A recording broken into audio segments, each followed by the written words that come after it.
ठरलेला आहे. सरकार कोणतंही असो, मातंग समाजाचा आरक्षणाचा प्रश्न मिटलेला नाही. तुम्हाला आतापर्यंत शब्द दिले, तुम्हाला खेळवत ठेवला असं तुमचे बांधव आरोप करतायत. नेमकं काय झालंय आतापर्यंत? खऱ्या अर्थानं दिनांक 1 ऑगस्ट 2024 ला या किचकट प्रक्रियेचा खऱ्या अर्थानं निकाल लागलेला आहे. या अगोदर 30-40 वर्षापासून ही चळवळ चालू आहे, परंतु त्याला न्यायालयीन बऱ्याचशा अडचणी होत्या. परंतु 1 ऑगस्ट 2024 रोजी देशाच्या सर्वोच्च न्यायालयाने वर्गीकरण राज्याला करण्याचा अधिकार दिला.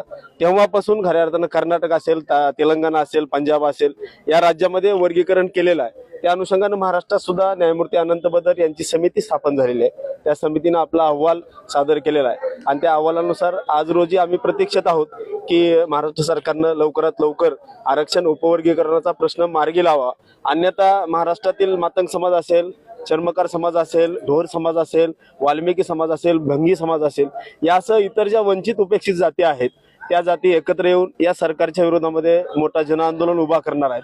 या पद्धतीचा आज आम्ही ठरवलेला आहे. सोशल मीडियावर टीका होते की RSS ला पूरक असं मातंग समाजाच्या ज्या संघटना आहेत असं वातावरण करतात, त्यांना जाणून बुजून समाजामध्ये तेढ निर्माण करायचं आहे असं पोस्ट फिरत आहे. त्यावर काय म्हणणं आहे तुमचं? खऱ्या अर्थानं मातंग समाज स्वतःचे हक्क मागत आहे आणि मातंग समाज स्वतःच्या हक्क मागत असताना तो 59 जाती ज्या उपेक्षित आहेत त्यांचे सुद्धा हक्क मागत असताना मातंग समाजाला हिणवणं, त्यांना RSS म्हणणं किंवा बीजेपीचा पक्ष कार्यकर्ता म्हणणं, अशा पद्धतीचं जे ट्रोलिंग चालू आहे ते ट्रोलिंग बरोबर नाही. परंतु आम्हाला काही शब्दाला शब्द वाढवायचा नाही. त्यामुळे आम्ही आमच्या समाजाला किंवा आमच्या कार्यकर्त्यांना सांगितलेलं आहे की आपण शांततेमध्ये घ्या.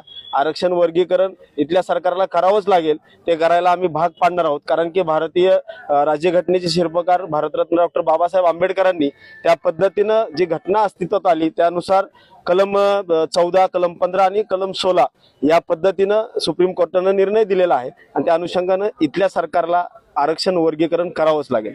तर मातंग समाजाला नुसार आरक्षण मिळावं किंवा वर्गीकरण करूनच या